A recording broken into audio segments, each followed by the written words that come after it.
Hello বন্ধুরা, আমি আজকে গাছে সার দিতে যাচ্ছি। গাছে যদি সার ওষুধ জল না যদি দেই, গাছগুলো কি করে বাড়বে? তেমনি যদি আমি রোজ ভিডিও না বানাই, কি করে ফলোয়ার্স বাড়বে, ভিউজ বাড়বে, এনগেজমেন্ট বাড়বে? তাই ভিডিও করবো রোজ, গাছে জল সার সব ওষুধ সবকিছু দেবো। তো দেখতে থাকুন আমরা। এখন আমি সারটা দিচ্ছি ইউরিয়া। অল্প পরিমাণ দিতে হবে, বেশি দিলে আবার নষ্ট হয়ে যাবে। বেশি সার অতিরিক্ত হয়ে গেলে পচে যাবে সারটা। দেখছেন বন্ধুরা, আমি সার দিচ্ছি। এরপর দেবো জল।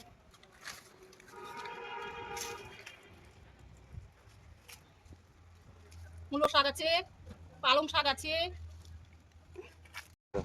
কয়েকদিন ছিলাম না, গাছে জল টল খুবই কম পড়েছে, সার ওষুধ পড়েনি।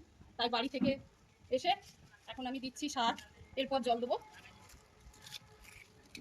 মূলগুলো এখনো ঠিক মতো মোটা মোটা হয়নি, সরু সরু হয়ে গেছে। তো এখন আমি জল দেবো।